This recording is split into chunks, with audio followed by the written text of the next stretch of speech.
I gotta show love because I'm a residence hall director. Where the administrators at? Make noise.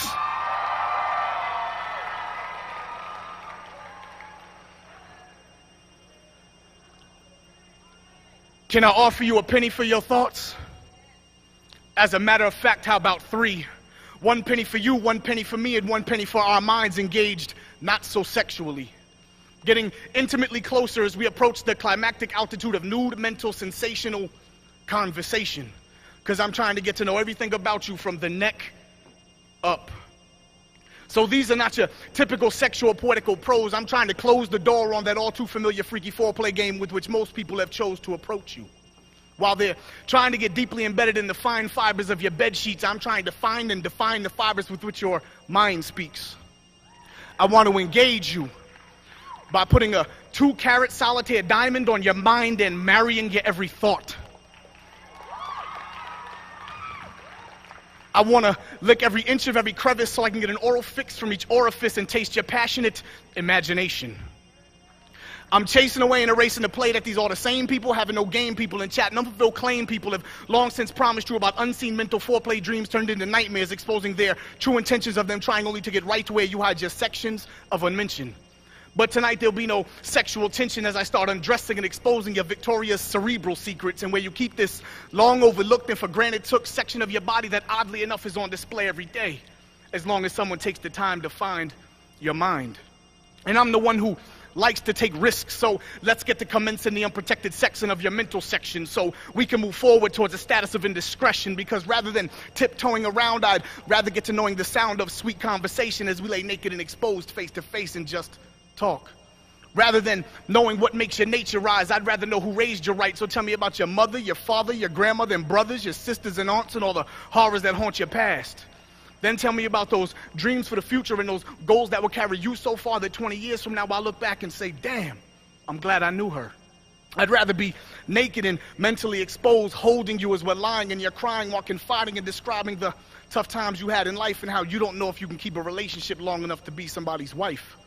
I want to feel the heartbeat of all your inner rhythms as they lead me towards your warm, wet waterfalls of feminine thoughts, and I'll swim within them from backstrokes to breaststrokes. I'm penetrating every entrance to your mind, taking my time to find out everything about you. Did I ever tell you about how you fell asleep in my presence and your mere essence kept me up for hours as I cowered with this feeling of a sexually unadulterated mental connection?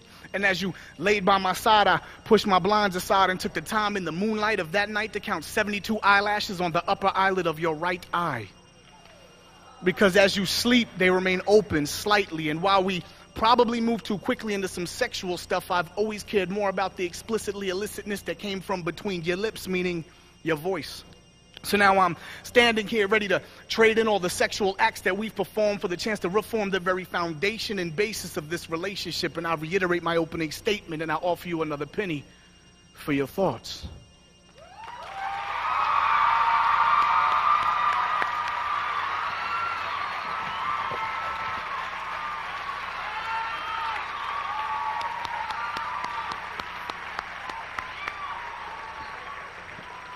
Are we having fun yet?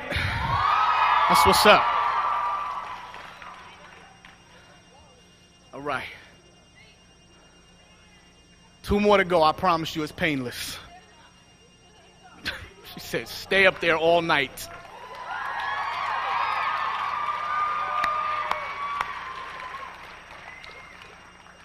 I owe her $50 after the show. She did what I paid her to do.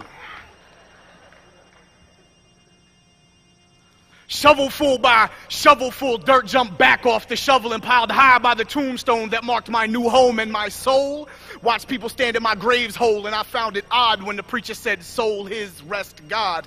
People walked backwards, back towards their cars, and jumped in back first as that black hearse reversed and backed away until it reached the church on that sad, solemn Saturday. As raindrops jumped from the ground to the clouds and the preacher said aloud, pray us let, and I could not forget the haste with which tears fled single file back up my mother's face, and my sister's look of hurt as she walked my mother backwards out the church, and I was back in that funeral home. Some unknown man had a tube in my hand and I heard him say, it's fluid embalming, and as it exited, my blood came back in.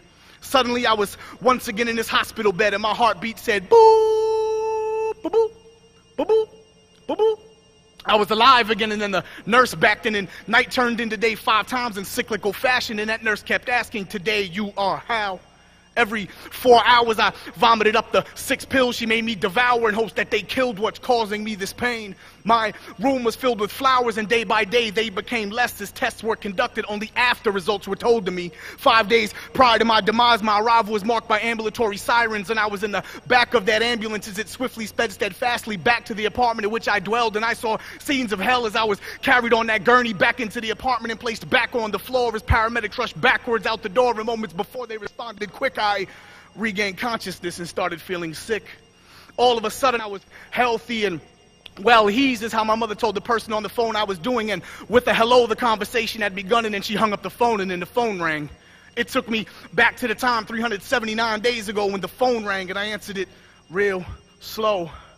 Prior to that slow hello, I took a breath, then suddenly it was 2 weeks ago, and I just took a blood test. The needle came slowly out my arm, and I rolled my sleeve back down, and I walked backwards around the exam chair and sat back in the waiting room with a carefree stare of reflection on how I could not possibly have an infection. I walked backwards out the doctor's office and sat back in the softness of my Maxima seats, and I drove the streets backwards through time to 6 months ago, and I arrived back on the doorstep of some girl I really didn't know. I walked back through her door, and my clothes and her clothes both hit the floor, and I told her, before this like sex had never I. Prior to our sexual action, our passionate attraction had us kissing, and I kept reminiscing back to the look in her eyes when she smiled, and I thought, cool. Then I remembered she said, "That need, don't you?"